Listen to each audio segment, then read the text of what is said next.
Ayan.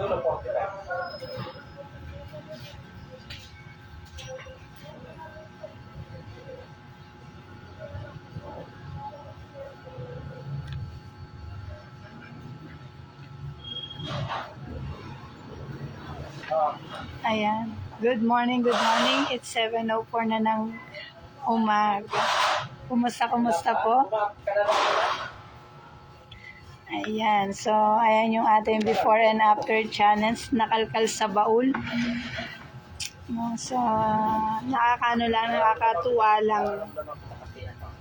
Kasi every time na nagsishare ako ng yun nga. Kasi ilang araw nang wala yun eh. Ano daw, nagsishare ako na napakaganda ng coffee. Nanghingi sila ng testimony sa akin. Nasaan daw ba yung ano ko? Dati nang ganito. Hindi ako ganito dati. So, yan po nakikita nyo sa wall. Yan yung before ko. Na simpleng nanay.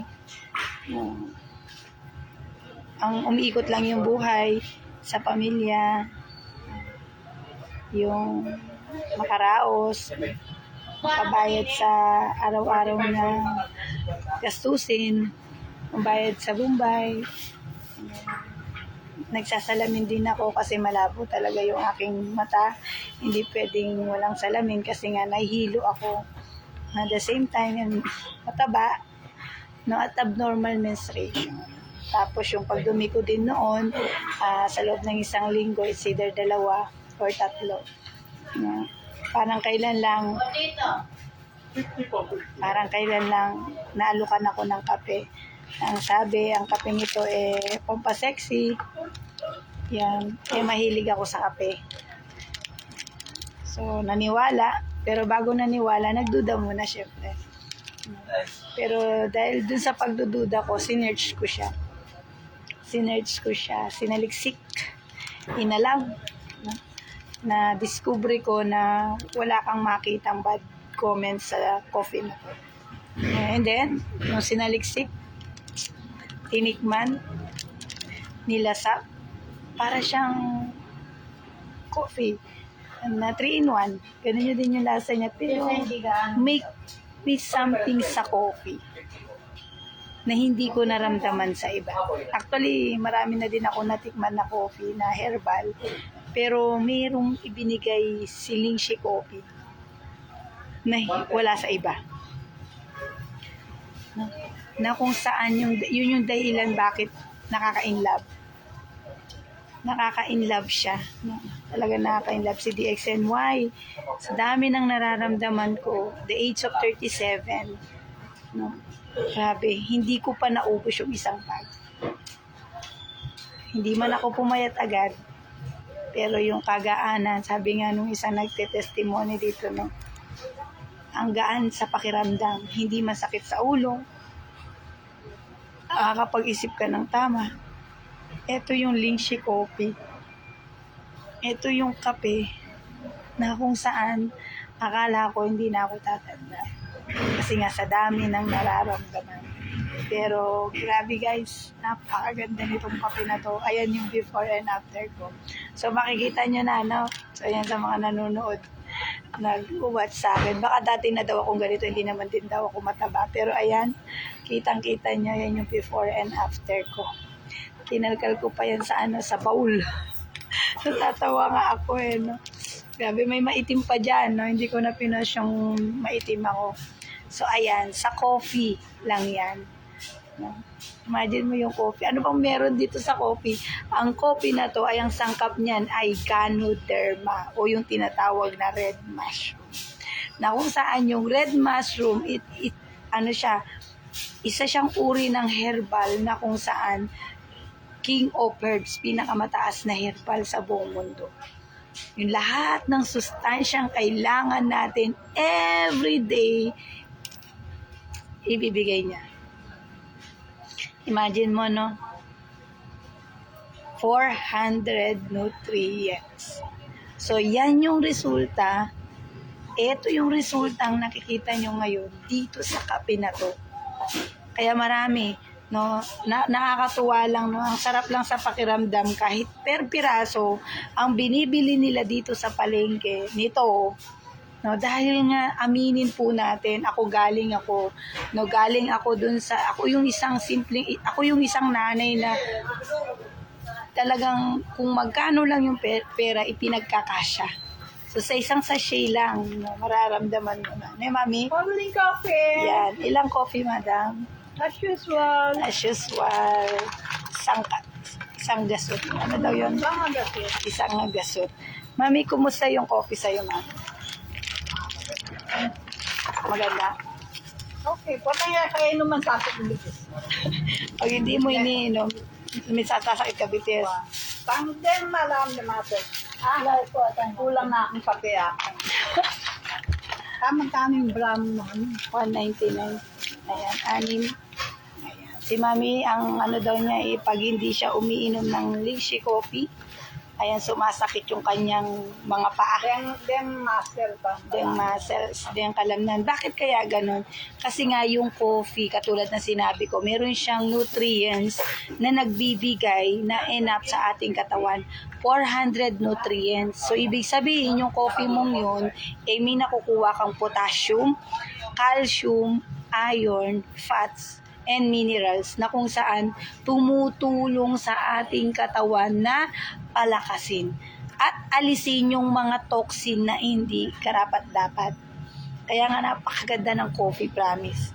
Kaya kung ikaw, naalokan na sharean, naku, wag mo nang tanggihan kasi promise, napakaganda ng coffee. Mami, tingnan mo yung before and after ko. Diba? Kape lang yan. Actually, ako nai-inspire ako dito sa mga bumibili per sachet. Yung isa, kasambahay siya. Nakatikim lang ng isang sachet. Yung dahil nga sinisigaw ko nga yung kape. Alam mo, pagbalik niya, ginagawa niya 2 timplahan to, 2 tasa. No, ang sabi niya sa akin, ma'am, napakaganda ng coffee. Dati addict daw siya ng kape, nakakatatlong, siya, doon sa 3-in-1. Sa 3-in-1, ngayon daw, sabi ko, wag ka na muna tumikim ng 3-in-1. I-try mo muna ito. So, ginawa niya 2 hati. Alam mo nung niya, ma'am, ang ganda ng coffee. Hindi na ako nagugutom. Tapos, ang dami ko nang nagagawa. Hindi masakit sa ulo. Yung tipong yung kinakain mo is konti lang, a little bit. Pero, yung lakas daw niya at yung liksi ng isip niya nandoon. So, bakit meron doon? Bakit ganon? Kasi nga may 400 nutrients. Napakaganda. Ang sarap lang sa pakiramdam. Timpla ko? Timpla. Mga palit. O, isa. Ito na po. Oh. Dalamin din mo palit sa sapukya. Sige. Thank you. Walang punitan ka. Tuna. Yes. Itang eskrelo na ko do, inuman kaya. Pwede kaya pamurin niya detakal. Panulong. Yung, Naitaka na akong vitamin na Centrum. Pwede yan. Pwede lang. Ela, mi pati. hindi siya magkukontra nun. Ang ilang po yan, kung kabikin panulok 145, bakit doktor ang po. Ali po, itang vitamin ko yung Centrum. Pwede yan. Ito how much? Itong talbos ka po. Magkaisa lang. So si Mami, 2 years ka na, no, Mami? Nominom ng ng food supplement. Yung doktor, panulok ang doktor eh. Gano'n, loaded yung test. Sugar. Sabi ako, magkano taka ako? Ano naman ka? Hindi kasi naman siya gamot eh. Ano yung gamit sa kayo? 490 agli. Magkano taka? Laruan po ang GL. GL. RGA tabi niya ng ate kay. Ay, GL ka. Wala kang GL. Ati ko kanya. Sabi ko GL eh. Papalitan eh mo. O, tako na ako. Anong bayaran ko, no? Magkano yan? Wait. GL sabi ko. Hello, thank you po. Madam Marie, GL siya. Magkano ka ako? 2,090. Magkano yawarin yung GL? 1,610. Kayo? 1 set? 1,610 saka 480. 2,090. GL ang order, RG ang binigay. O, ba't wala ka kukuha? Walang stock sa Tarlac. Wala nga nakakuha tarla.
Wow. Ayan. So, ayan, di na mapigil, di na maawat na yung mga bumibili ng coffee natin. Kasi nga, yung coffee mismo talaga is siya yung magsasalita. So, again, coffee lang. No? Pero syempre, sabi nung isang nagsabi sa akin, baka daw may ginawa naman ako. Kailangan talaga disiplina. Pero yung coffee talaga, hindi talaga ako hindi talaga ako, tawag dito, sabi nag-exercise daw ako, nag-jogging daw ako, hindi. No? Yung kape kasi, yun yung talagang actually, kahit hindi ka mag-jogging, yung pawis mo, magpapawis ka ng sobra. At the same time, yun nga, yung katawan mo mismo, mag-i-stop siyang kakain. No? Mag-i-stop siyang kakain. Ngayon, kung uminom ka ng coffee at gusto mo is kain ka ng kain, disiplinahin mo yung sarili mo. Okay lang kumain. Kumain ka ng kumain, basta soft lang, hindi yung hard. Hindi puro kanin, hindi puro baboy. Iwasan ng matamis, iwasan ng mga malalamig. Kailangan disiplinahin ng ating sarili. At the same time, tinulungan din ako ng bee pollen. Yung bee pollen talaga isa yan sa mga paborito ko.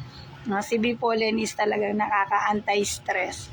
Yan, isa siya sa mga katuwang ko No, actually, ang bee pollen isa sa mga vitamins na kailangan nating mga kababaihan. Yan, nakakatunaw din siya ng taba, fatty liver, no? At the same time, yun nakakatulong mag-glow ng skin. No, nakakatulong mag-glow ng skin, promise. No? So, yan. Kaso, ang sa akin kasi, ako kasi wala akong madaming kinakain. No? So, ang aking merienda talaga, ito na yon. So, merienda ko is, ayan, 6. So, maghapon ko na to.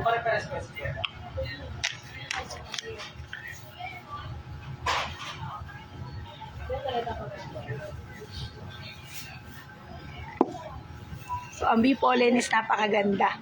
No? Natural antioxidant. Nakaka-glow ng skin. At the same time, yun na nga nakaka-relax kahit nakaka-challenge, no? Merong mga kaguluhan dyan sa paligid natin. You can smell talaga by bee pollen. Promise. Napakaganda niya. Yan. So, yan muna. Ayan, nakita. Natatawa ko kay Nanay Yulita. Yan yung isang customer natin kanina na bumibili ng GL. GL ang order niya, RG yung dumating, saka yung Ganoshi oil. Isa siya sa mga, sabi nga, alagang doktor. No? Pero nung na-try niyang isabay ang maintenance niya at ang food supplement, napakagandang combination. Bakit? No, within 3 months na paggamit niya ng products ng DXN, ayan, si doktor mismo ang nag-alis ng kanyang mga maintenance. Bakit? Kasi malusog na siya. Kasi naayos na, na-repair na yung mga organs niya. Ganyan kabisa ang products ng DXN. Pero syempre, bakit hindi naman lahat natikman ko na yan o ko na yan, ang dami ko nang ininom, di naman ako gumaling. Syempre, nakadepende pa rin yan yung faith natin. Yung faith natin na unang-una, hindi ito yung gamot. Hindi siya gamot, pero meron siyang kakayaang palakasin yung ating immune system. Pero kung tayo, yung ating character, yung ating attitude, yung ating pananaw, yung ating mindset is nasa negatibong pananaw, is alam mo, kahit gustong gumaling ng katawan natin, kung ang ating isip, no, is negative, no, kumokontra, no, promise, kahit gaano kabisa, no, kagaling ang isang produkto, kung ang mindset natin is negatibo, mawawalan yan ng So again, napaka-importante sa lahat ng aspeto ng buhay natin yung pagiging positibo, no, pagiging masayahin, no, hanapin natin yung maganda sa kabila ng pangit na sitwasyon, no? At the same time, yun nga, yung character natin, yun kasi yung magde-define ng pagkatao natin. No? Paano ba tayo humaharap sa sitwasyon ng buhay natin, sa hamon ng buhay natin, yung character. At the same time, yung capacity naman natin, no? Yung capacity natin magdala ng mga challenge sa buhay. No, ito mga products na to, yung coffee, yung DXN, is kasangkapan lang naman ito, katuwang doon sa pwedeng maitulong sa ating katawan. Pero at the end of the day, yung utak pa rin natin, yung decision pa rin natin, kung ano yung iisipin natin, ano yung gagawin natin, yun pa rin yung magde-determine ng resulta ng gagawin natin. Okay? So always remember, ikaw ang magde-decide kung ano yung mangyayari sa buhay mo. No? Be positive always. Be grateful every day. No? Pasalamatan mo. Maganda, pangit, masaya, malungkot. Hanapin mo yung maganda. And everything will be followed. At syempre, huwag mong kakalimutan magpasalamat sa ating Ama kasi meron tayong regalo everyday sa Kanya. Yung magising tayo ng umaga is napakaganda na. No? Ito nga napakagandang blessing. No? Napakagandang blessing kasi yon, nakita nyo yung before and after ko, kahit ako na-amaze ako. And wala akong ibang pasasalamatan kundi si Lord. Una, pangalawa dun sa mga taong nagpakilala sa akin ng coffee na ang sabi pampasexy daw, tapos pwede daw malibre. Yan yung salita na nag-cling sa aking tenga. kape, pampasexy at pwedeng malibre, yan yung mga binigay na words sa akin na kung saan, syempre nagustuhan ko o ngayon, eto na ako ngayon. So again, thank you sa mga taong ginamit na maging daluyan ng blessing sa akin. At yun ang sinishare ko sa inyo. So abangan ang kwentong DXN ng mga ibang kababaihan na kung saan uminom sila nito at the same time na bago ang buhay. At isa po ako. Thank you, Boss Marquin. Thank you, Ma'am Jonas, sa walang kupas na pag-guide sa